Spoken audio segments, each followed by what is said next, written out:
Ko te mihi tuatahi ki te atua kaharawa, nāna nei nā mea katoa I hanga, kororia ki tāna ingoa tapu. Ko te mihi tuarua ki ranginui ki runga, ki papatua nuku, e tākota ana ki raro, tēnā kōrua. E te mana o te whenua o tēnei rohi, te ati awa, tēnā koutou katoa. E te Minister Grigg, tēnā koe. E nā kai kōrero, Major General Rose King, Rawinia Rimene, me Carmen Vicelich, tēnā koutou katoa. E te whare e tū mai nei, ka tukuna nā aroha ki a koe mo te awhina mai a mātou, tēnā koe. E nā manuhiri I hui hui mai nei, nau mai, haere mai ki te whare mire era, ki te whare whakahirahira. E nā wāhine toa o Aotearoa, kei te mihi mahana ki a koutou kua tai mai I te ata nei, nō reira, e mihi whakaiti nei, tēnā koutou, tēnā koutou, tēnā toutou katoa. Ka huri ake ki te reo Pākehā. Mōrena, and a very warm welcome, everyone. Thank you so much for joining us for Zonta's 2025 Annual International Women's Day Breakfast in Parliament. Hey yo! Oh, you're right, Rose. Let's clap to that.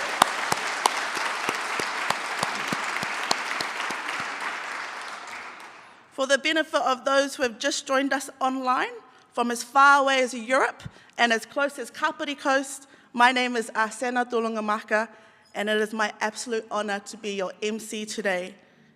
Here in Parliament, we are joined by ministers, members of the Diplomatic Corps, Dame Champions of the New Zealand Order of Merit, public servants, and the future, aka our high school students from across the Wellington region.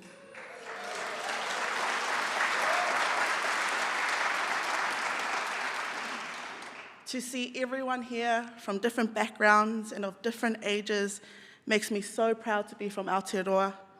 What a wonderful reason to come together to celebrate women and our allies. I see our men in the room. As I said before, I see you, I feel you, I hear you as well. But it's not about you, okay?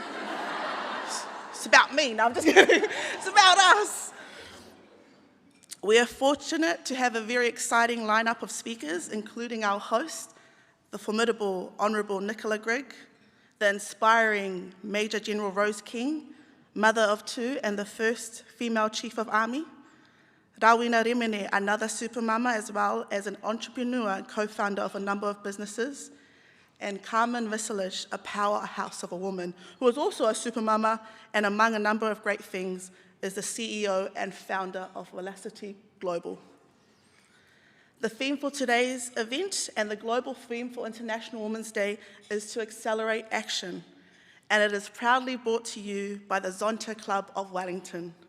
You may have noticed the yellow roses associated with Zonta that are around the room. The adoption of the yellow rose for Zonta was started by New Zealander and past governor for Zonta in New Zealand, Val Webster. The yellow rose was then adopted by Zonta globally and is used to recognise those that have and continue to make a positive difference to building a better world for women and girls. Everyone here will get a yellow rose from Zonta as a thank you for attending and a recognition of the positive difference you're making by being the people that you are in the spaces that you occupy. Of all the things that you can do today, thank you for choosing to be here with us. Now, let's start our official program. If you're on the live stream, I'd love for you to say hello, and I'd love for you to tell me how I'm doing, please. Let me know how you're doing. That's what's most important. But also, if you can tell me how I'm doing, I'd really appreciate that too. Now that I've got my sterling and nervous introduction out of the way, I would like to take the time to say a karakia in Te Reo Māori, the Indigenous people of our country, to start this inspiring breakfast on the right foot. Let us pray. Tukua te wairua ki a rere ki ngā taumata, hai arahi I a tātou mahi, me tā tātou whai I ngā tikanga a rātou mai, kia mau, kia ita, kia kore ai ngaro, kia pupuri, kia whakamaua, kia tēnā, Haumie, huie, taekie. Allow one spirit to exercise its potential, to guide us in our work as in our pursuit of our ancestral traditions. Take hold and preserve it, ensure it is never lost, hold fast, secure it, draw together and affirm. I now invite Jill Ritchie, the President of Zonta Club of Wellington, to give her opening address.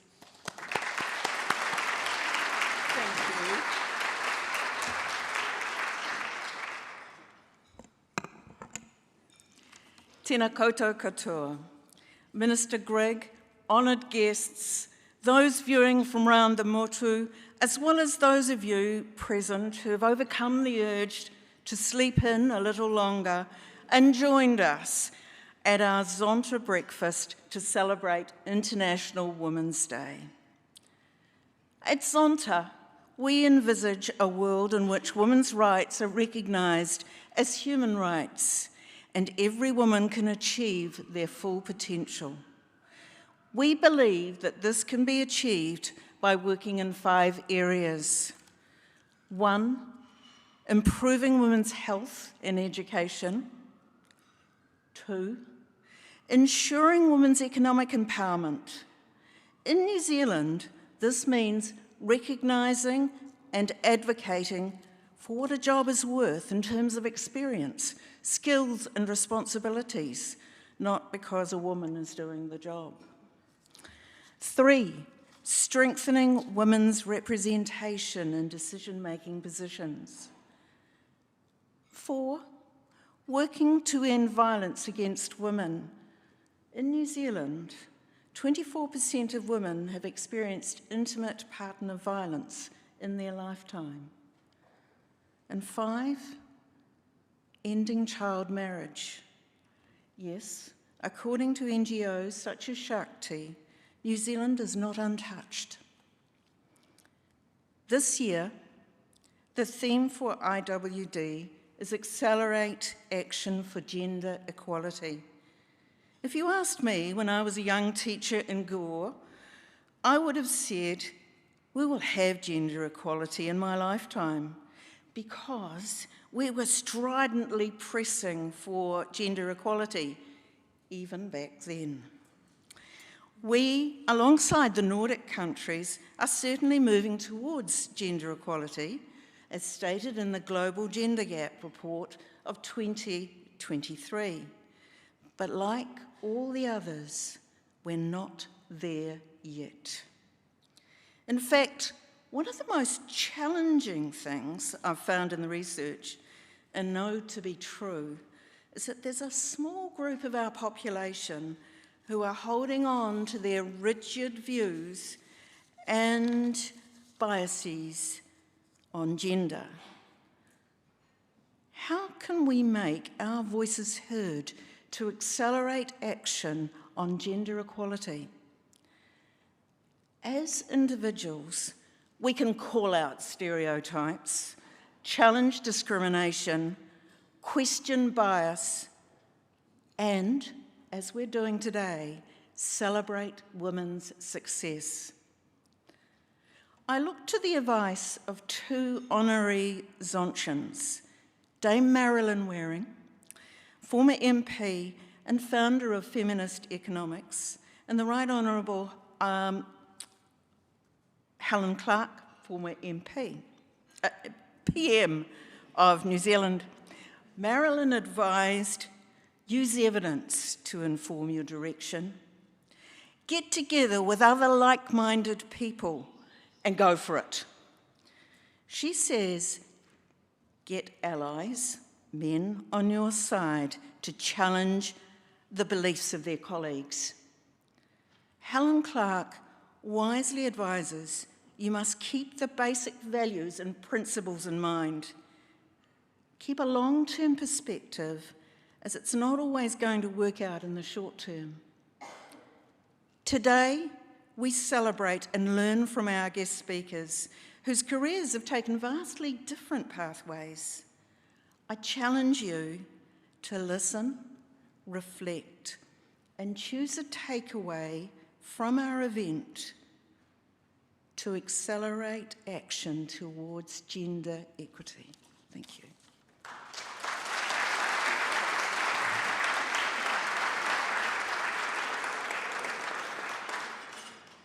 Thank you, Jill, for the words of welcome on behalf of Zonta, and to Zonta for putting on this inspiring event every year in the name of woman.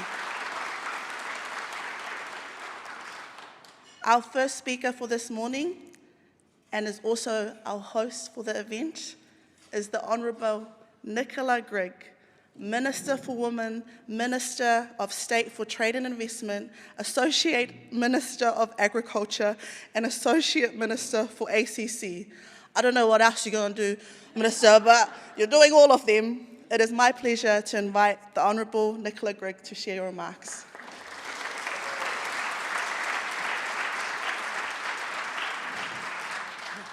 The trick is to surround yourself with very good people, and they make me look good.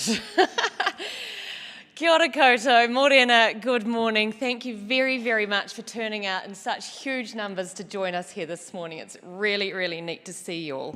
We're obviously quite different heights with your tall Pacific genes. Happy early International Women's Day. We're having a lot of fun at our table. I don't know if anyone's already heard all the cackling, but we've just met and we're getting on like we've been friends for years. So there's lots to discuss this morning, clearly. But it's really, really cool to get a room full of fine people like yourselves, men and women, obviously, to acknowledge our wahine toa, the special, special ladies, women and girls in our lives, or our friends, our families, our communities, and our country. Thank you too very much to the Zonta Club of Wellington for hosting this breakfast, as you do so often, and for all of the work that you do. Welcome to our speakers, Rose, Carmen and Rawinia. As I said, we're already best mates. We've only just met, but it's all going great guns. And thank you very much to those of you joining online. Big shout out, good morning. It's really neat that you've been able to give us your time as well. Ladies and gentlemen, it is such a privilege to be New Zealand's Minister for Women. Don't I have a really cool stakeholder database? We all know that there is a lot of work to do, though, before we can honestly say things are as they should be.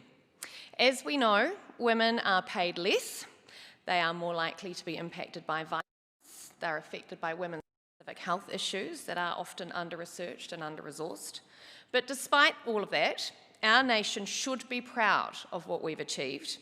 As the first country to give women the right to vote, we should not lose sight of New Zealand's high standards. It is my prerogative, for as long as I have the privilege of holding this position, to continue that work and to ensure that women and girls in this country are set up to succeed. I've been reflecting a lot on the theme of this year's International Women's Day, and that is, for those that haven't read the memo, it is about accelerating action and making real impact and progress. These words are at the heart of what I'm focused on as long as I hold this portfolio. So my approach to this is to drive change across 4 key priority areas, which I'm really happy to hear align beautifully with Zonta's own priorities. My number 1 priority is to support women to economic empowerment. And I'm just going to take a few minutes, though, to step you through the other work program that myself and the Ministry for Women have got on. Firstly, improving online safety is something I'm really focused on, and evidence shows that online abuse, we've all been at the mercy of it, is on the rise, and it really is impacting women. It deeply concerns me because it means less women are seeking leadership, public office and other high-profile opportunities out of fear of this abuse. The flow-on effect is that less women are involved in decision-making and therefore have less opportunity to reduce inequality across policy, regulation and driving systemic change. We're actually going to be making an announcement alongside NetSafe in the coming months to reduce that harm. We're going to time it with the Local Government New Zealand's conference because we really want to encourage women, being an election year for local government, into leadership positions. Excuse me. Growing the leadership pipeline is a big work stream for us. Having more women in leadership not only does great things for the gender pay gap, but it also creates a chain reaction of positive impact by ensuring women's voices are present at the decision-making table. Currently, women hold almost 54% of public sector board and committee roles and about 46% of board chair roles. Those are really great numbers. But the private sector lags on achieving equal representation, and just 31% of women hold director positions on NZX-listed companies. And I always get told off for this, but I always, at this point in the speech, say, private sector, time to step up. The Ministry for Women, most people don't actually know, holds a nominations database where women can register their CVs to be considered for public sector boards. And I work really closely with my ministerial colleagues to ensure that women are being promoted into public sector leadership roles. And so I'm giving my Cabinet colleagues quarterly updates on that progress, as well as robust feedback as and when necessary.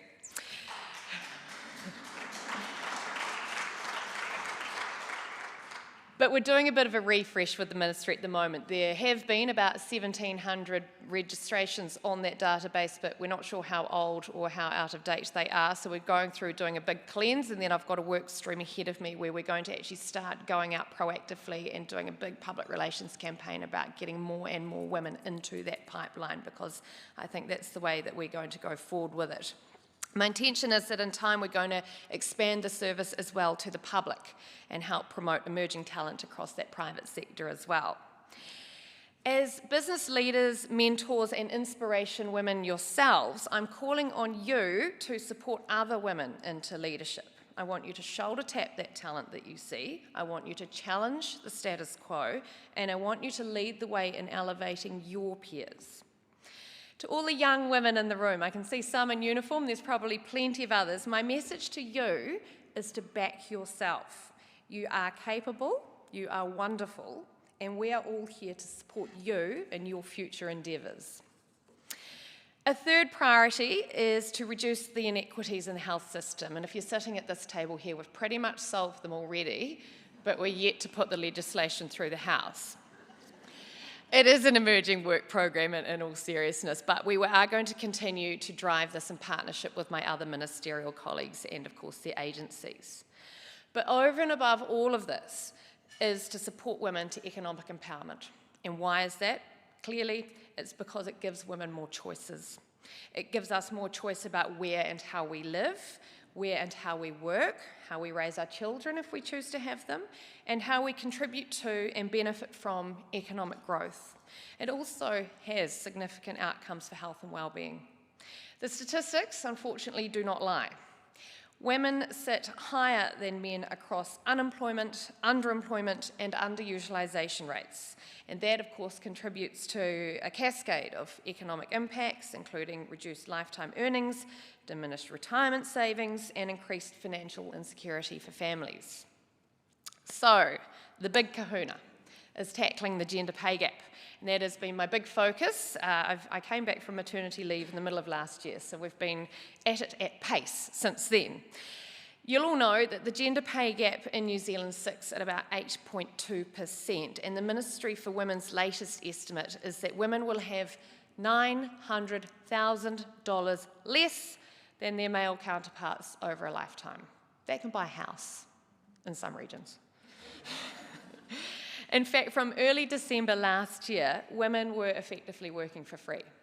Go figure. 80% of the factors behind the gender pay gap are described as unexplained. That effectively means they're complex and they're nuanced, but that makes resolving the pay gap challenging, but not impossible. And that's exactly why we've developed this gender pay gap toolkit. We need a much more pithy name for it, I think. It's quite a mouthful to get out. But we got it up and running in just 4 months. And while there are good reasons to reduce the gender pay gap from a moral point of view, supporting women is great for businesses' financial outcomes too, as I'm sure Carmen's going to tell us. The research tells us businesses with women in the boardroom are more profitable and, of course, they're more innovative. And another clear-cut reason for this conversation and this work. So this is the very first government-backed toolkit, and it was developed alongside the business community, by them, for them, effectively. It was designed by working with the likes of Spark, ANZ, the New Zealand Law Society, and Tonkin and Taylor. And if there's any representatives of those companies in this room, thank you. So far, in just 4 months, we've had 16,000 visits to the site and 750 downloads of the workbook. So that's 750 unique businesses who are taking this seriously. There's tens of thousands more to go, but it's a good start. It is really exciting because that tells me that the business community is engaged and is taking this seriously. And I know that through collective and sustained effort, we can make lasting change. And that's why I intend to be out and about across the country this year, talking this thing up, effectively road showing it. We're sharing the resource with the business community. I'm getting around all the chambers of commerce and as many of the professional societies as I can this year alone. So I ask each of you in this room, when you leave here, please visit the Ministry for Women website, please get a hold of it, and please share it amongst your own networks. And because there is not a one-size-fits-all solution to pay gaps and women's specific issues, the wider government work program is focused on restoring the economy and, by default, women's economic independence. So far, we've provided tax relief for the first time in 14 years. We're giving families relief for the ECE costs through our Family Boost policy, which about 50,000 households have benefited from already. We've increased the breast screening age to include 70 to 74-year-olds, and we've increased paid parental leave by 6%. We know, though, there is more to do, and we do remain committed to improving the outcomes for women and girls in Aotearoa. So this morning's event, as I'm sure you've already discovered, is a really, really good chance for us all to come together, to inspire each other so we can all become champions of progress, equality, and change. Thank you to my fellow speakers here this morning for sharing your personal journeys. We're really looking forward to hearing from you all. We all hold the power to promote the interests of women. Each of us can help by turning people towards the toolkit, supporting women into leadership, mentoring our future leaders, and keep challenging the status quo. So thank you again to Zonta for putting on an amazing breakfast to celebrate the women and girls of New Zealand. To all the mums, grandmothers, sisters, mentors, business leaders, aspirational students, rural women, and everyone else in between, happy International Women's Day. Kia ora koutou. Thank you.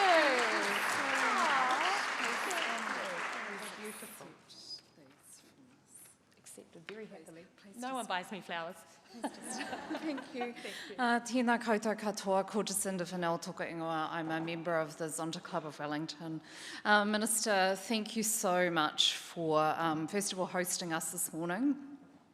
And also for speaking to us. You are uniquely placed to speak for women in this country, and it was incredible to hear from you and to hear the authenticity with which you support women's issues. We are very fortunate in Aotearoa, New Zealand, to have a minister who is standing up for women. Not all places in the world can say that right now, so Minister, thank you. I think I very much look forward to the upcoming work on online safety and completely endorse your comments to the private sector to step up for board memberships, and I'm available if anybody is interested. Thank you very much, Minister.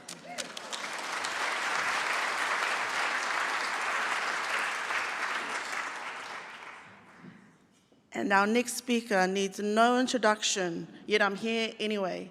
It is my absolute privilege to introduce the brilliant Major General Rose King, the first woman to be appointed as a service chief across all of New Zealand's armed forces and the first to reach the rank of Major General.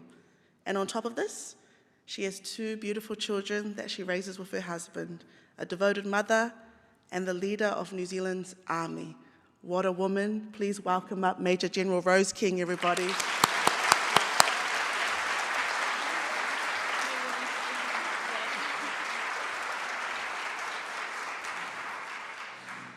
Ina mana, ina reo.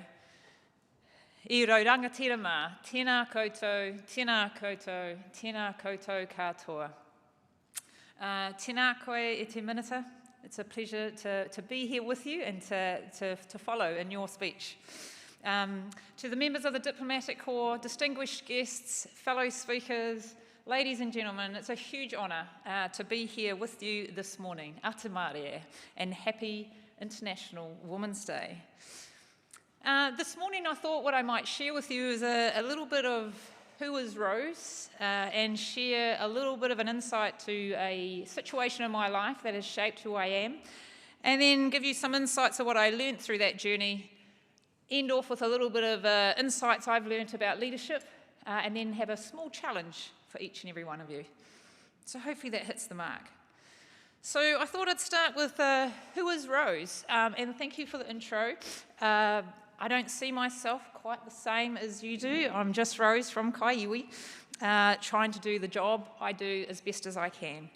But yes, as you mentioned, I'm a mum, I'm a sister, I'm an auntie, hopefully a good friend as well, and a wife, 2 great kids who keep me grounded, who I love to bits, but also challenge me most days and definitely test my patience.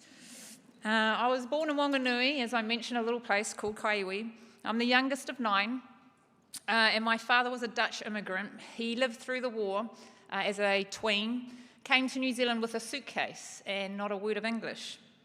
And my mother is of Irish descent, first generation, born in New Zealand, grew up near Ekatahuna. And the reason I mention this is 2 things. And also my mum was also whangaied out very young because her mum died very young and was not allowed to be raised with her siblings who were all boys. But my parents, I guess, really started shaping who I am. And from my dad, it was work hard and you'd be amazed what you can achieve. And God, he did work hard.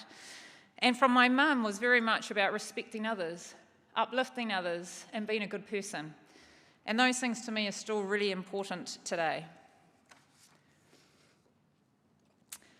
One of the other things I guess that I experienced in my life was when I was in year 13.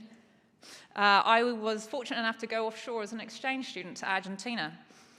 I came home and I found a labouring job, and I couldn't afford to go to university, so it was quite by fluke that I joined the army. I knew absolutely nothing about the Defence Force, and if you look at my application form, anyone in the military will be, yes, she definitely knew nothing about the military. But since I've joined, and it's been over 3 decades that I've been in this amazing organisation, I have travelled the world, I have gained tertiary educations, and I have just had such amazing experiences. It's really shaped who I am today, and it is a huge honour to be able to be the leader of Ngāti Tūma Tauanga, your army. Being the chief, as I said, is such an honour. Not everyone gets to lead and to serve with such great people that I do every day. And to be honest, I still have days I wake up and go, gee, Rose, you're the chief. How did that happen? Our army, your army, is here to protect Aotearoa New Zealand and her national interests. We are part of Te Ope Katoa, or Aotearoa, the New Zealand Defence Force, which has over 15,000 people strong. We are made up of uniform members, non-uniform members, full-time, part-time individuals. And our strength is our people. The army itself is spread across our nation, from the north all the way to the south. And as I said, we're made up of amazing people who serve every day, not just here in New Zealand, but also offshore. Whether we are training Ukrainians in Europe, to helping with their homeland defence, serving in Africa, the Middle East, Asia and beyond, to assisting New Zealand in her times of need, and more recently in the likes of response to Cyclone Gabrielle. We are a force for New Zealand. We have a diverse workforce who are intelligent, dedicated, passionate, and I'm going to say again, an absolute honour to lead. I'm very grateful for the experience that the service has given to me, both my ups and my downs, because like all jobs, there are challenges, but there are awesome days as well, and they've really made me who I am today. One of the things I often get asked is, Rose, what's a defining moment in your career that's really shaped you? So I thought today I'd share an experience I had in Afghanistan. So back in 2018, I was deployed to Afghanistan into what we call the CJ35. I'm pretty sure no one knows what that means. So it's a coalition joint operational planner, which again, you're mostly like, I don't quite understand that. But basically what I was responsible for was planning all the operations within Afghanistan, the whole country, during the period I was there. We were responsible for providing training, advice and assistance to the Afghan security forces and institutions. I was responsible for the planning from about 6 months out to about 24 hours before the plans were enacted, and then it got handed over to the current operations teams. Whilst I was there, I was really privileged to be involved with a few things, planning for election security, the conduct of the elections, witnessing the first ceasefire, among other things. One of the things my role really, and I had to do in my role, was influence others. I didn't have much authority, so it was all through influence. I had several different commands I needed to bring together, both Afghan and NATO members. I had to influence key enablers who weren't under direct authority and prioritise scarce resources that everybody wanted. I worked in a headquarters that was set up through, or the majority of that headquarters was an American unit, a division that came into Afghanistan to serve.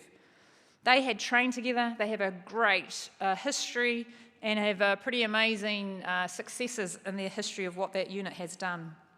So they trained as a team, came to Afghanistan, and little old Rose and her small planning team ousted a small group of that team. And within the team I had a couple of Australians, a Slovakian, an American who wasn't actually part of that unit, and myself. And to make a long story short, they had an opportunity to be more inclusive. And so when I reflect on that, there's a few things, and I'll share a little story of not necessarily my proudest moment, but there was a time where a meeting was called, a classified meeting, that something was going to happen, and obviously I would have to plan for. I was literally escorted out of the room. You can't be in here. And it's like, well, that's interesting, because whatever this is, I'm going to have to plan it. So I thought, well, you know what? There's always different ways to skin the cat, right? I knew the general who ran the meeting always went to the bathroom before a meeting, and so Rose may have been found loitering outside the men's toilets. I then said to the general, hey, all right if I come in with you? And he's like, of course you can, because no one's going to challenge the general. Followed him in, no room at the table. I sat in the back, and sure enough, there was a task there that I then had to plan. Wasn't my proudest moment, but for me, it's about how do you deliver what you need to do and working around what's there. So I'll jump forward a bit into what were the insights I got from that period of time there. So firstly, for me, one was resilience. I like to think I'm a pretty resilient person for some of the things that I've experienced in my life, but when I went to Afghanistan, I realised my resilience is a whole new level than what I thought I had. And there are a couple of reasons why I had that resilience, I guess. Firstly, as I knew it was temporal. Touch wood, I would come home from Afghanistan and I wouldn't be there for my whole life. So it was temporal. Secondly, I had to learn not to take it personally. Within the team that I worked on, I mentioned that there was a number of us from different nations. Even the American that worked in the team I had, who was not of that unit, got treated differently than those in that unit. So it wasn't personal. It wasn't about me. I could do my job. I was good at doing my job. So it was their issue, not mine. And that made a big difference for me. Another one was retaining my mana. Who am I? I could have resorted to how they were treating me and reflected that back to them. And I swear there were a number of times I really wanted to do that. But I chose not to. I chose to stay true to who I am and be respectful of people. It was hard. But at the end of my tour, when I had people acknowledge from that unit that the way I had been treated was wrong, and that they could see that a woman could do just as well, if not better than a man, that to me was worth it.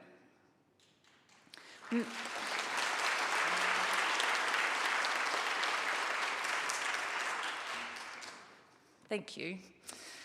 The other thing for me was a support mechanism.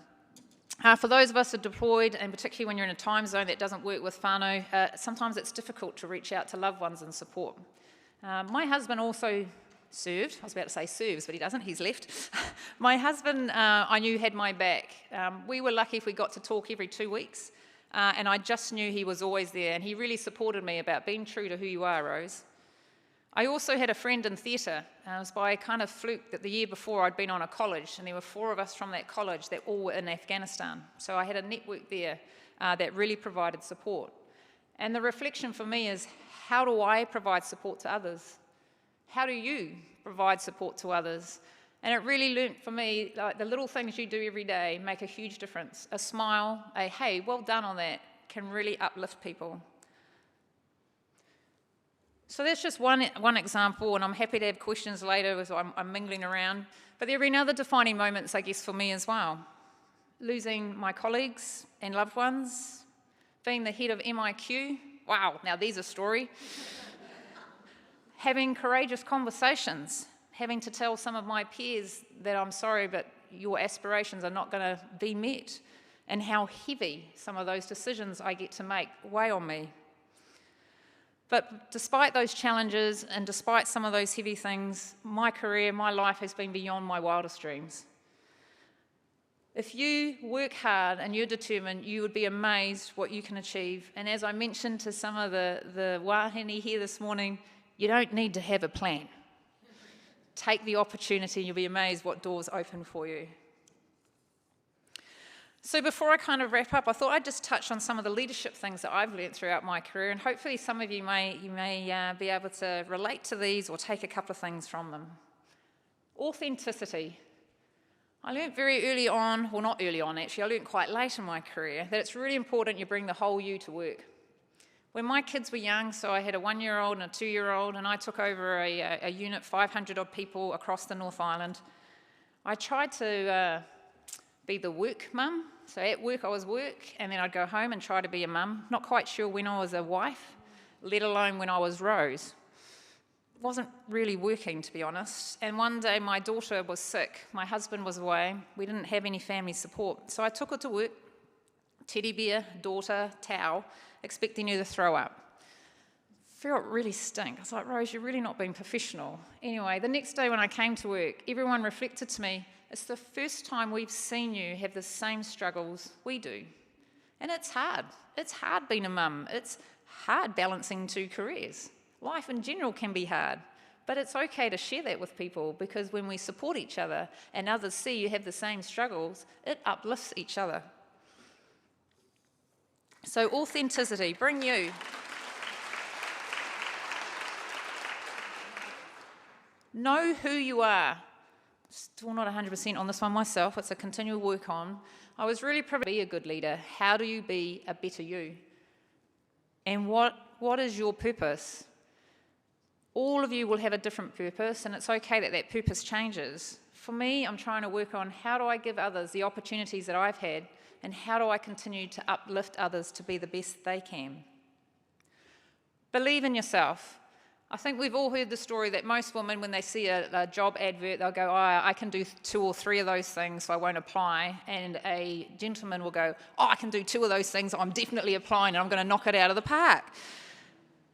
Believe in yourself. So this is a work on I've had my whole career. I was always told, Rose, you need to work on your confidence. I personally have an aversion to arrogance, and that may have something to do with that. But I've had to learn to show my capability more.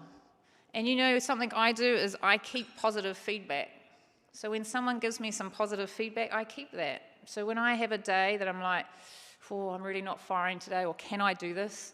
Sometimes I go and read those, and they're enough to lift me up, to give me that energy to keep going. And I remember the things that I have done, and I also put my mindset on, you're doing the best you can, and that's all you can deliver. So as long as I'm doing my best, then I'm proud of what I'm doing. So believe in yourself. The last, one of the other things for me is leadership to me is an absolute privilege. And every single one of you in this room is a leader. You may not be the chief of army, but that doesn't make you a leader. Every single one of you, how you choose to turn up every day, influences others. When you're on the bus or the train and the person beside you is not looking happy and you give them a smile, that's leadership. So I encourage each and every one of you to think about how you turn up. Think about how you're interacting with others, because your small actions can have a disproportionate positive effect across the world. Look for opportunities to uplift others. How can you make everyone better? Uplift. And that links me into he tangata, he tangata, he tangata, the people. It's about us as humans. It's about the strength that we have in each other, the care that you show for others. They will reciprocate and uplift you. So if there's nothing else that you go away from, my thing would be, it's about the people. Invest in them, celebrate them, lift them up, and do whatever you can to help them on their journey. So I'm going to call it quits there because I'm sure I'm going to get told I'm out of time. But I did say I was going to leave you with a challenge. So I ask as all of you today, as you're sitting here, I ask each of you to reflect on your journey, wherever that is, whether you're still at school or whether perhaps you're later in your career like me. Think about how you can accelerate action. What is the little thing that you're going to do, not just today, but every day to uplift someone else? The smallest intentions can make the biggest ripples. They really can. Respect others, lift them up, as we are stronger together. Nō reira, tēnā koutou, tēnā koutou, tēnā tātou katoa.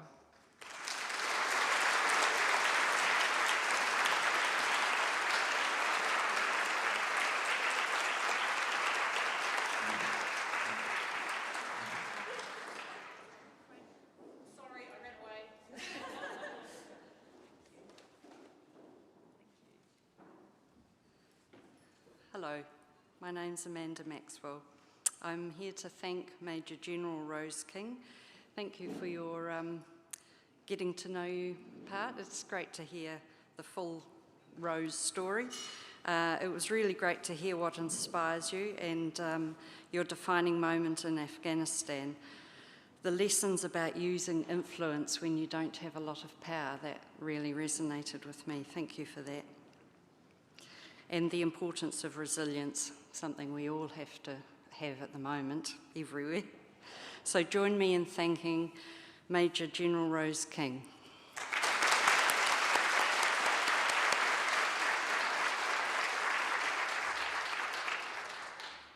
Whoa, it's been going good, guys. Gals. It's been going good, gals. How's everyone on the live stream doing as well? Drop us a note, say hi, say hello.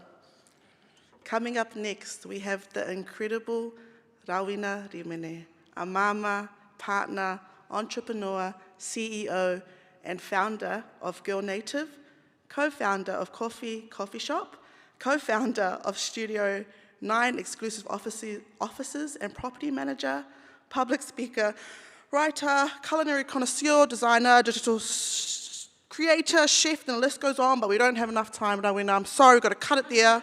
I now invite Rawinia to take the stage.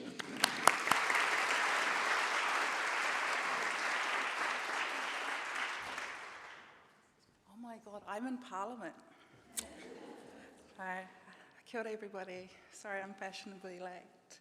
I'm actually really nervous to do this. And I'm reading from my notes today, so please bear with me. Tēnā koutou katoa, ko maki o te maunga, ko waiawa te awa, mā tātua te waka, o marumutu te marae, ko Ngātirua te hapu, ko te uri kore waiapu te tipuna, he uri no te pakatohia, nā te kahununu ki Wairarapa, Rangitāne, me Ngāti Raukawa ahau. No o Pōtiki ahau, e noho ana au ki te Panganui a Tara, ko au te kaipakahaere o Girl Native, ko Rawinia, te uri kore Rimene, tōku ingoa. Ka nui te mihi ki a koutou, tēnā hoki ki a koutou te kaimahi o Zonta. Thank you to our speakers also, you guys are really inspiring. Ki te mana whenua, kia papatuanuku, tēnā koutou katoa. Mōrena, I'm Raz, the founder of Girl Native, the world's first New Zealand Māori skincare brand to becoming retail ready for Sephora. I empower women through skincare, merging ancestral knowledge with the science of nature, providing effective solutions that enhance their natural beauty and well-being. Featured in British Vogue, Glamour UK, and Hollywood Times. In 2019, Girl Native was nominated for the Best Natural Skincare Product at the Pure Beauty Awards London, highly commended for Best Inclusive Makeup Product at the Global Awards, cherry-picked for exclusive celebrity swag bags at the Emmy Awards, a Wellington Gold Awards finalist in 2022 and 2024, a finalist at the New Zealand International Business Awards 2023, a finalist in the Jaguar She Sets the Pace competition, and winner of the 2024 Te Kawiake Award and Export at the Māori Women's Development Awards ceremony last year. Growing up, thank you. Thank you. Growing up in the small country town of Opotiki, I found my sense of belonging on my tūranga waiwai, our whānau land in Omarumutu. On our return after travelling away, I knew we were home when we were driving under the arched pahutakawa trees that lined Waiotahi Beach. In the summertime, the vibrant pahutakawa flowers blossomed, filling the air with a sweet fragrance, merged with the scent of driftwood and the salty sea spray that kissed my skin as I played on the beach. Surrounded by nature's beauty, I was forever intrigued by its wonders. My grandparents devoted themselves to our tūranga waiwai.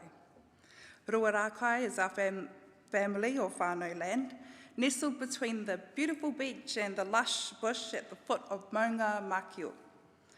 Our whenua was abundant in nature's offerings, right in our own backyard. We would often hear, "This is $1 million view."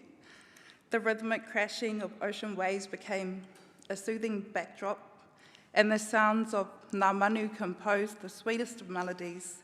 My siblings and I were often pushed outdoors where nature became our playground. Under my nanny's guidance, I learned to plant native trees, each one accompanied by stories of its unique properties and the roles they played in rongoa rākau. At 13, my grandmother made the decision to move me to Wellington for better opportunities. By the way, I was born here though. I was raised in Opotiki. A change that shifted my world. I quickly realised that the city and my holidays here were two entirely different experiences. The fast pace replaced the serenity I had known. Bustling streets and constant chatter drowned out the sweet melodies of native birds. I began to notice how easy it was to lose oneself in this environment, devoid of authenticity. Fake was kind of normal, and I grappled with feeling alone amongst the chaos. As a teenager, this triggered some insecurities, and I often found myself longing for the feeling of sand beneath my feet and the fresh air that surrounded me back home. I eventually lost my way, searching for comfort in an unfamiliar world. At 18, I became pregnant and returned home. I discovered that while I had changed, so too had my surroundings. Craving the peace of nature and a mindful lifestyle, I began to learn more about rongoa Māori with my Māori midwife, Lisa Kelly, attending wānanga at Torere Marae on the 35. Reignited my creativity and curiosity to experiment further. I embraced slow living once again. Wandering through the ngahere and sitting by the moana, this was life at its purest. However, after a year, I felt restless again. I loved the tranquility, but couldn't shake the urge for the opportunities back in the city. This tension became the catalyst for my vision, Girl Native. I realised I wanted to merge the dynamics of city life with the elements of nature I cherished from home. I began creating ways to infuse mindfulness practices into my daily routine, embracing the wisdom of rongoa and te ao Māori and purposeful living, learning to slow down, become less distracted by external noise, write and do what I love most, create with purpose. Every time I went back home, it allowed me to rest, relax and recharge, much like a retreat. After the birth of my first daughter, Peyton Marie, we faced a challenging moment. She suffered from skin issues and rashes that conventional products couldn't heal. It was in this urgency that I turned to the knowledge of rongoa that I had cultivated over the years and merged my formulations with Reiki healing. Living in Titahi Bay, Porirua, I began to craft ethical effective skincare products in my kitchen using gentle healing ingredients derived from rongoa Māori, wairuatanga, for her and for myself. The relief I felt the moment I realised Peyton's skin was clearing up day by day was enough confirmation for me to continue on my formulation journey.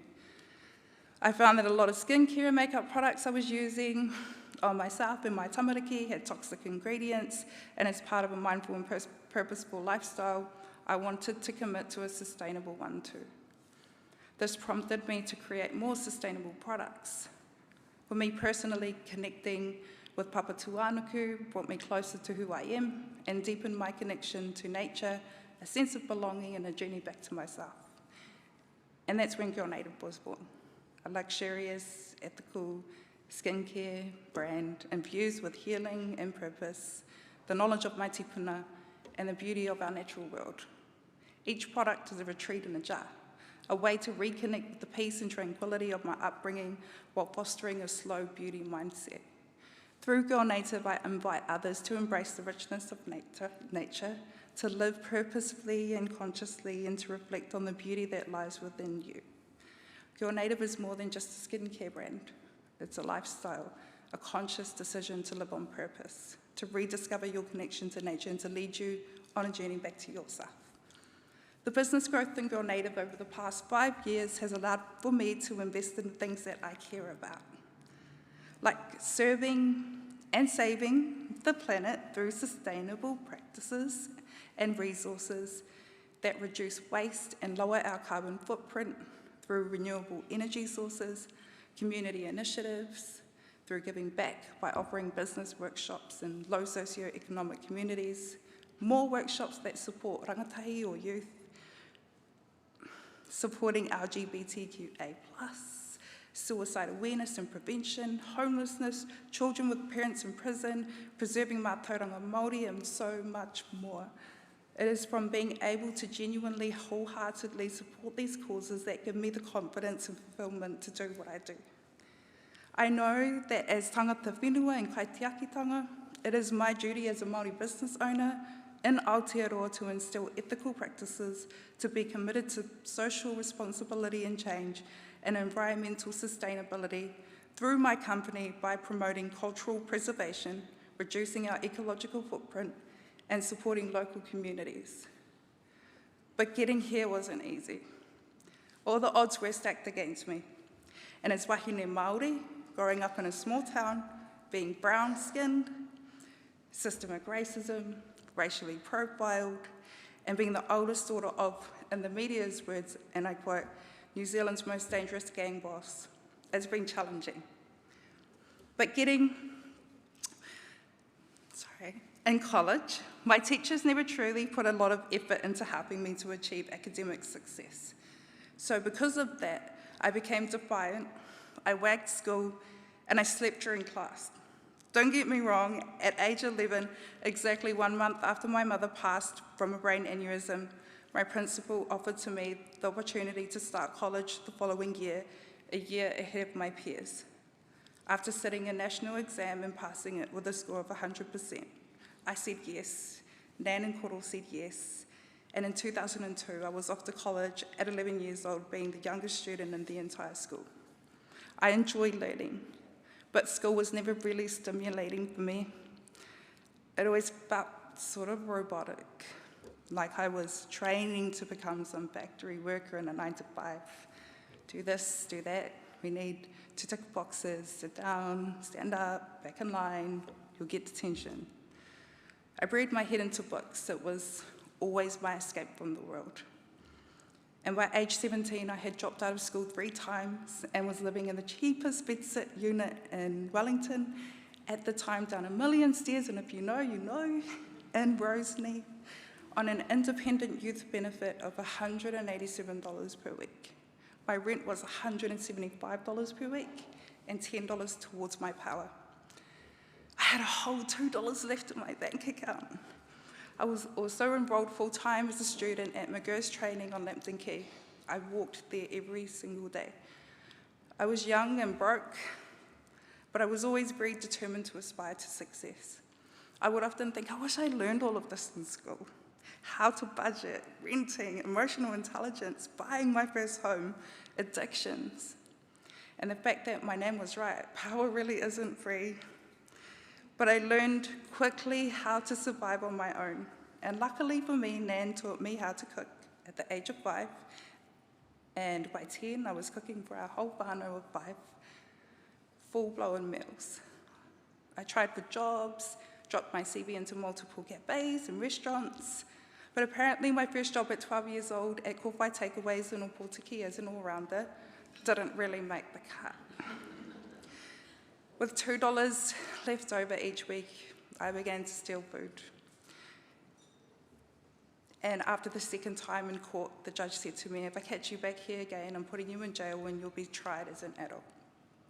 From this moment, I knew that that wasn't the lifestyle I wanted for myself, and I worked harder, and I tried harder. And finally, I landed a job as a chef. I love cooking. Nan brought me up cooking on the marae, and that is my happy place, and to see other people happy through my kai makes me confident.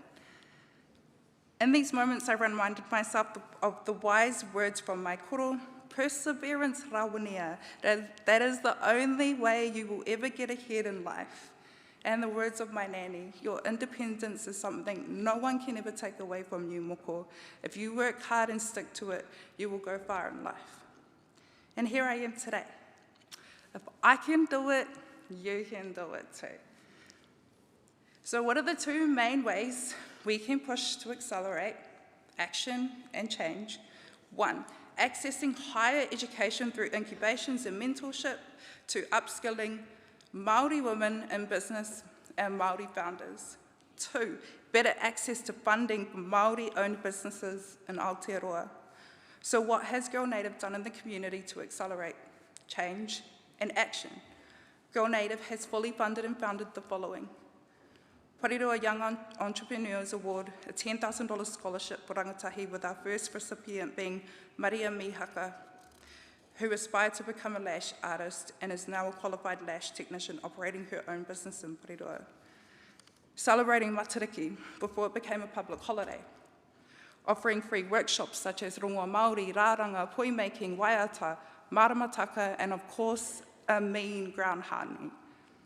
Facilitating workshops in the Parirua and Wairarapa regions at affordable prices for iwi Māori and Pasifika to learn the foundations of business and how to build generational wealth. Mindfulness workshops for youth suffering with mental health challenges, a pay-it-forward system called Random Cuts of Kindness. You buy a coffee and you pay one forward.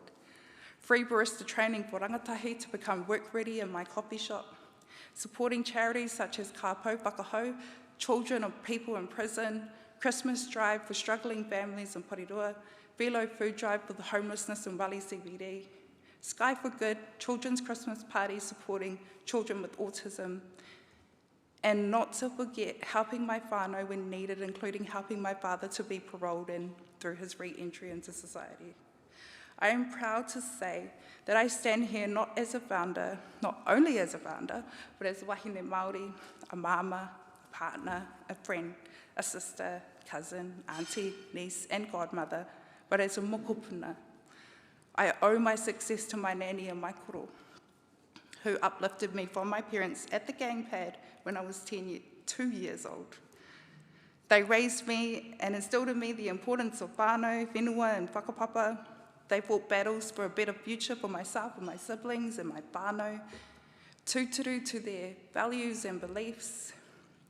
So it is my responsibility to build a legacy that will continue to be at its core always for the next generation of leaders. I am the mokopuna of the Māori who could not be removed. Tuitu te tiriti, tuitu te mana Māori motuhake, nō reira tēnā koutou katoa.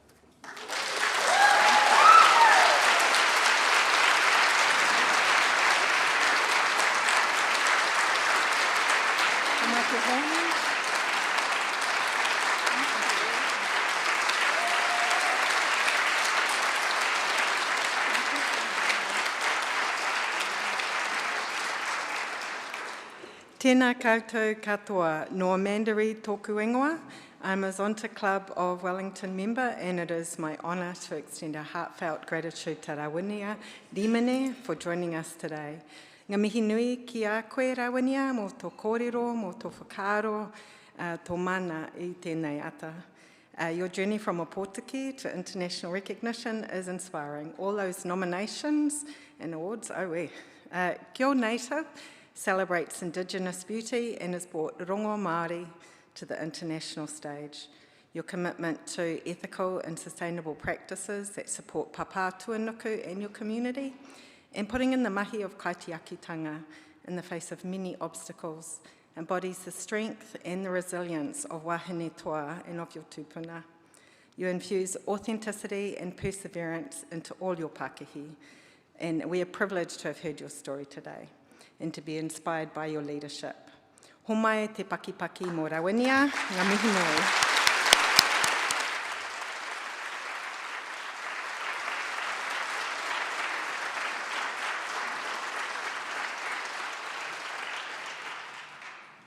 You soaked that in. You sparked off the waterworks, Rawinia. I hope you know that. Thank you. And now for our final speaker, the powerhouse of a woman, Carmen Vicelich. Carmen is a globally recognized entrepreneur with over 20 years' experience driving innovation and creating impact through technology and data. She founded Valocity, an award-winning property data and analytics platform transforming valuation, real estate, and mortgage lending processes in over 3,500 cities worldwide. I don't understand any of that, but wow. Come on, Carmen, to the stage.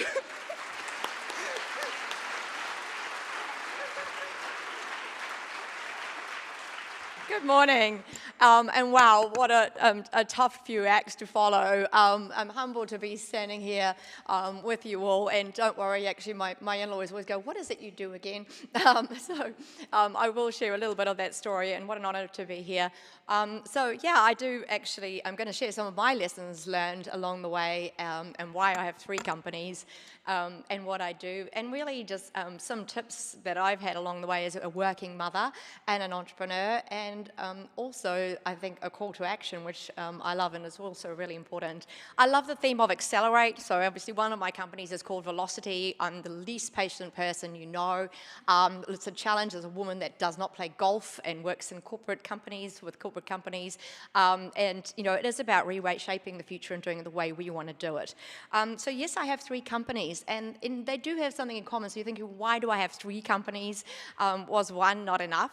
I started, my background is I worked for a large corporate for 10 years and had my babies, loved what I did, and I'm going to talk through some of those lessons of being a working mother there and setting new paradigms and some of those challenges. And then I really recognised actually there was nobody that I wanted to work for, and no one was doing what I wanted to do with data and technology. And I started Data Insight to fund myself. I'm very good with data. It turned out lots of people had lots of data but no insights. And so we started working with companies to turn their data into insights and actionable insights to enable them today to have foresight. And as I say, it turned out to be that lots of large organisations had that problem. And Data Insight continues today. And my very first employee has had 2 babies and still works with me, which is really special. I was doing that to fund Valocity because the way that we transact in property, our most valuable asset, was broken. And I really wanted to democratise access to data to make it a better, more seamless experience, which sounds crazy when I had no data, no technology, no banks, no valuers, no clients, and I was the income earner for our home. So yes, I'm probably a little bit crazy. Or a lot, depending on your view. But really, that was a problem to be solved. And today, we're incredibly proud to do that in not only New Zealand and Australia, but to have gone to India, where we're creating data and democratising access to information to enable people to own their first home, to empower financial inclusion, and to enable the bank to say yes because they can. And that's incredibly exciting, not without its challenges. And my last company, which I'm very excited and we're excited to have 2 supporting ladies here with us today as my guests, was Generate Zero. And it's really, I fundamentally believe, be the change you wish to see. And the greatest mistake we can make is to think that the difficult things need to be solved by somebody else. And we all recognise the importance of saving our planet, just a little thing. And everybody was saying they couldn't do their reporting, they can't do their finance emissions, they can't do their operational emissions because there is no data. And there was lots of greenwashing. And I'm a data and technology problem solver. And so we started Generate Zero to enable organisations to measure, monitor, report and reduce their impact on the planet, their scope 1, 2 and 3 finance and operational emissions, and to do that with data. And we're incredibly proud today to work with almost 20 companies and to be scaling that globally. And Rod Drury is our investor in that. And it's about incredible people, incredible talent, technology and data, and that belief that actually we're going to make the impossible possible because it's up to us to do that. And to do that multiple times just reinforces that belief. And I guess that comes down to really some of the lessons that I want to share today. So as I said, my most proudest achievement is mother of 4. And I have 4 wonderful children, 3 of them are women. And I always think about International Women's Day. I'm always asked to speak and I'm like, why do we have to have a day? Do we have a men's day? Like, I look forward to a future where we don't have to have a day and it's just a given. And so, you know, it is about changing paradigms. I remember when I was pregnant with my first baby telling my boss, and he said, well, who are you handing over to? And I was like, well, I'm not handing over to anybody. I mean, customers need me. I can work remotely. I love what I do. And he said to me, well, my wife had 12 months off. And I said, well, I'm not your wife. And I remember thinking on my way home, oh, am I trying to have my cake and eat it too? In that he's saying, you're not going to be able to do this. But then I remembered my paradigm, and I have the best mother in the world, and I'm the oldest daughter of 4, and my mom always works. She's 75 next week, and she still works because she loves what she does. And she was the best mother, so I thought, well, if she can do it, I can do it.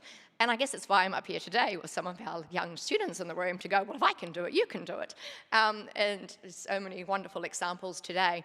And it's about setting those paradigms to say, well, actually, this is my expectation and this is how I feel I can actually do both, because why should I not? I'm very good at what I do.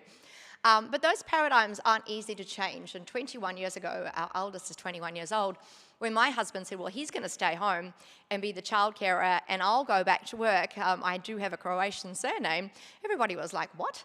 And I'm like, well, I'm in data and tech and it's changing really fast. And actually, you know, I love what I do. I earn good money at the time.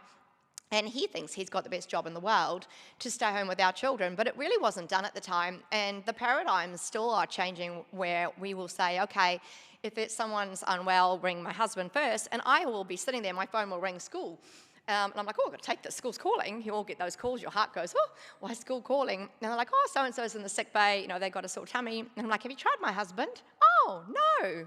Okay, I'm in Mumbai, it's the middle of the night, but hey, you didn't actually think that my husband was going to be the first caller, and it still happens today. So it's about setting new paradigms and those expectations. I think what's important, though, is to also recognise what's important to you and what are your values, and what are you prepared to compromise and what are you not. And so also, very much along the way, my first childcare company was having a conference, and they said, oh, we need you to come and stay the night as everybody's going. And I said, well, I'm still feeding. So you'll need to pay for my husband and my baby to come too. And they were like, no, that's not done. They took a decision. They came back and said, no, that would be setting a bad precedent. I said, well, that's okay. I'm not coming. And they're like, oh, no, everybody has to come. I'm like, I don't have to. Mind, I work for these hours, and these hours after that are my hours. So if you want me to come, that's what you have to do. Well, guess what? They paid for my husband. My baby came. I still got to feed her, because if anyone's used a breast pump, there is only an extension of time that is possible. And it's not that long an extension.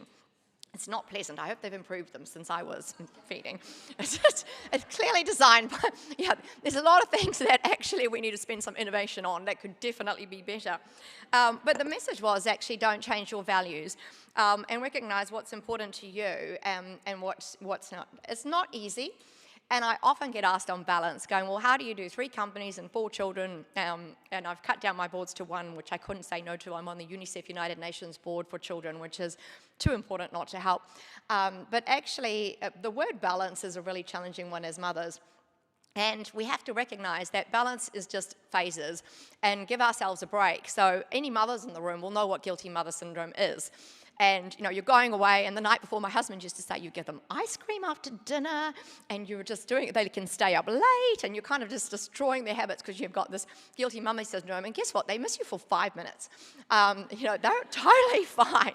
And so it's actually more in my head, and I think it's recognizing that in deciding what are the important things that you don't want to compromise and what are the ones that you know that as part of success or as part of doing both a career and a working mum, it is going to be a sacrifice that you're going to have to make. And I've made many of them. Actually a balance, and I don't always get it right. I remember once it was the rainy day for school cross country. I'd saved the day for cross country, but then it moved to the rainy day, and I had this very important lunch that I'd booked months ahead with a very senior potential client. And while I was sitting at lunch with him, and he was telling me he was moving on in his role and he wasn't the key stakeholder anymore, my husband sent this picture of our son with this gleeful look running across the finish line, winning. And that night I burst into tears and I said, I don't always make the right decisions. And I thought, I'm not going to miss another one. And so I remember the next year looking at my calendar, and I didn't have such a good secretary at that time, going, where am I going next? Oh my God, Waimaku. And if you're in the CBD, Waimaku's quite far. And so I sprinted across town. Sorry for any of the policemen in the room. I may have gone fast. Parked in the loading bay and tiptoed because I was wearing a cream suit going, oh my God, cross country. And I got there and I said, Mummy's here, take the inside lane, you can win. And my husband was like, no pressure. And he did. But what was really interesting, and I was really, thought, well, actually, if I'm here, I'm here, and those are the things I don't want to miss. But what's really interesting is, as a mother doing that, all the other mothers judging you, going, well, what is she wearing? Why is she wearing a suit? Why is she wearing a cream suit? Well, obviously, it wasn't intentional, and I'm not judging you that you're in your fitness gear and you're not going to the gym. So it's a real thing. My children did Pony Club, and straight from work, I would kill myself to get to Pony Club, and I'd be coming from work, and I work, Valocity sells to banks. I cannot go in casual gear. They will not take me seriously. I've got naturally wild coloured hair. I can wear bright colours, but there's only so much that you can do. And I would turn up to Pony Club too, and they'd all be looking, what am I wearing? They're wearing pony pants. Are you going to jump and do a demo? No. So, it's about not judging, and I think so it's not just about what the men have to do, it's about what the women have to do. I spoke at an International Women's event. There was about 400 people, and I shared my story. I shared my story about sacrifice and, being in the room on a Sunday in India in a hotel room and seeing everybody's Facebook posts on Mother's Day. But I had to be there because I was working on a very big pitch, and I had to be there for Monday morning, and that's not easy. And the very first question that I got asked was, while you're swanning around the world, don't you feel guilty with leaving your kids?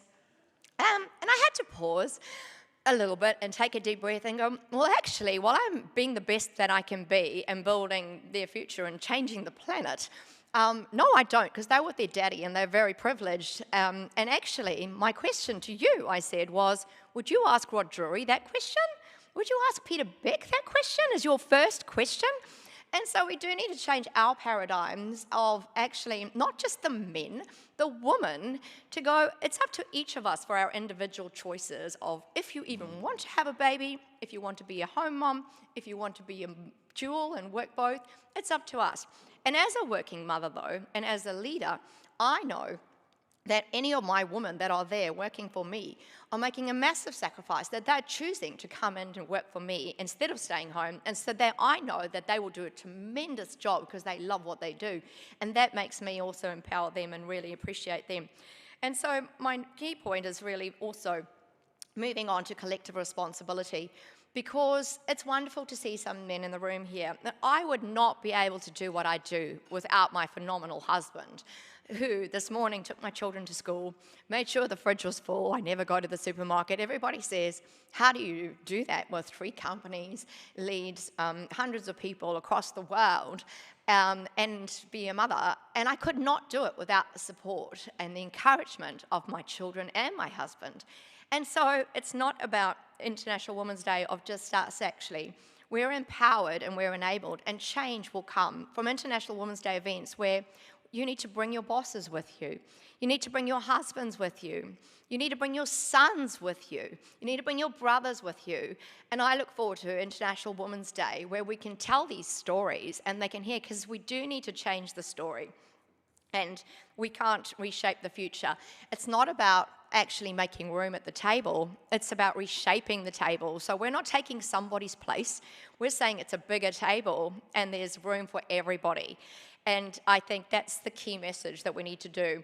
And I do want to encourage you to say yes. I love the previous speakers' examples of actually sometimes we don't put ourselves out there. And we were talking at the table that actually it's interesting doing reviews when you're a leader with male and female staff. And the men are always like, I'm amazing, I deserve a pay rise, I'm awesome.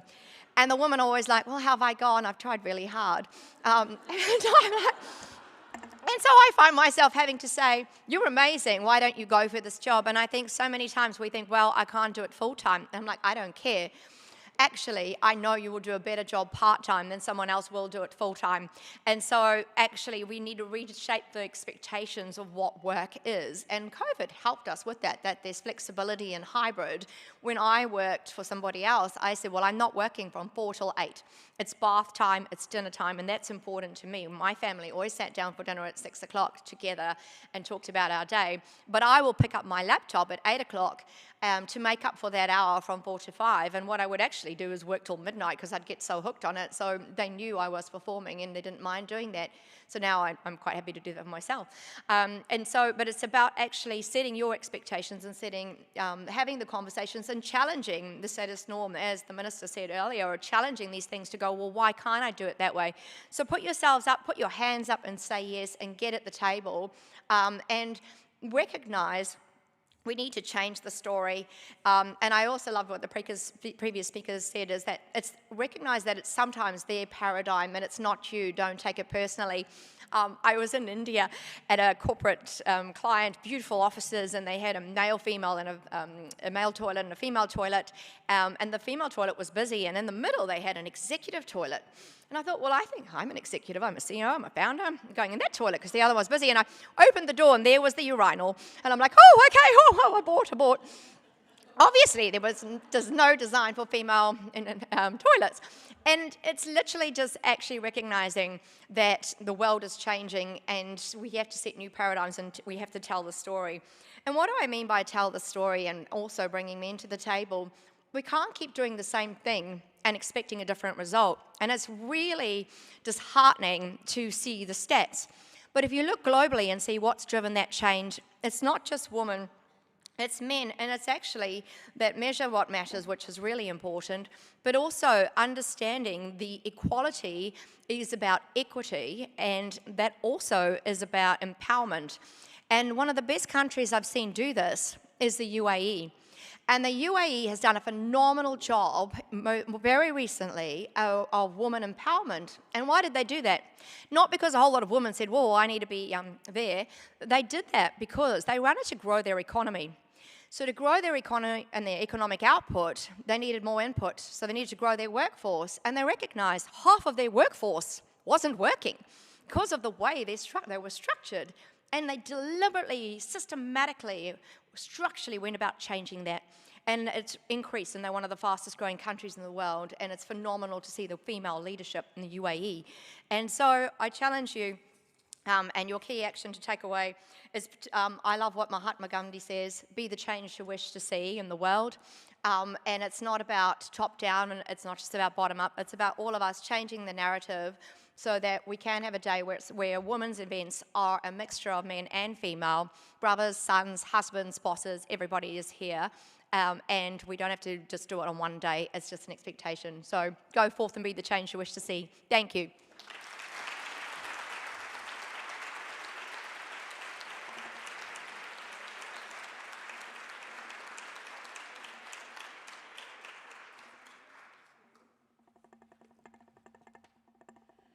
Morena tātou, ko Shirley McLeod tōku ingoa. I'm a member of the Zonta Club of Wellington.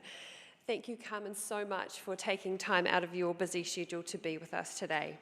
Having been appointed as a future director on the Real Estate Authority Board through the Ministry for Women Nominations database, I was very interested to hear about your Valocity journey with real estate data. I'm also a working mum, and since you're a data and technology problem solver, I wonder if you can solve this problem for me. all the data from the 10 million school emails, WhatsApp chat groups, and sports apps. Can I get that all in one kind of easy to, yeah, that would be amazing. Okay. I really like that you recognise what's important to you and take time for that. The moments with your family in the cream business suits, the moments in your business with your breast pump, and the moments that you take to speak up for women in the right places. Carmen, you truly are a champion of progress, equality and change. Please join me in thanking Carmen Vicelich.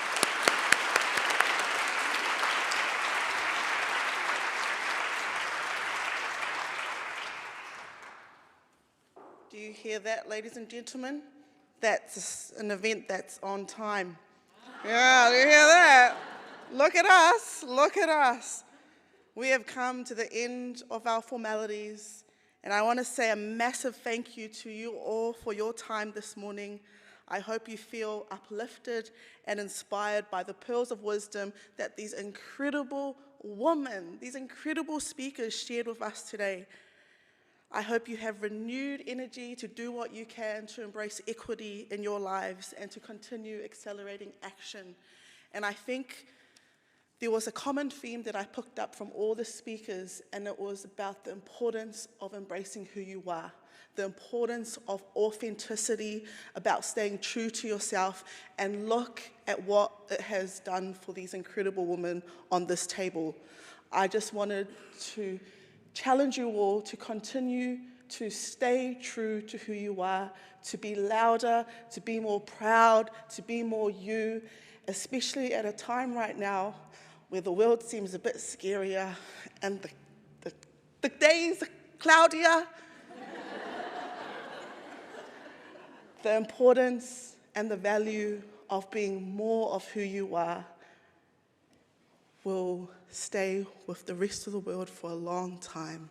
So please, especially our future, never lose sight of who you are, be proud of who you are, take what these speakers said and run with it, and do what you can to accelerate action. Because as our minister said, we were the first country to be allowed to vote in parliamentary elections for women, to earn the right to vote in the parliamentary elections. But we still have a long way to go, and progress is still too slow for a lot of women and girls across the world that are falling victim to the inequities of gender inequality. So you keep doing your thing, you keep being proud of yourself, being who you are, and now I have the pleasure of closing our event in the Pacific way, in the language of my ancestors. In Tongan, I will now give thanks that our gathering has concluded well and to ask for blessings on each and every one of us throughout our movements today. Let us pray. Koe whakataha whakawhamili, kumi ki he ilo moi mahino, ke ma'u ha tau mua ki he mea katoa, pe oku ke whakahoko tu'u mālohi, pe oa e vai, pe tau whakaapa ki he toko taha kotoa pe. For this gathering, seek knowledge for understanding, have purpose in all that you do, stand tall, be strong, let us show respect for each other. Amen. That concludes the formalities. Ma loa pito, kia ora laua atu, and thank you very much for joining us this morning. Official photos will be taken now over here. I'm pretty sure people that are taking photos know who you are. And what are we going to do today?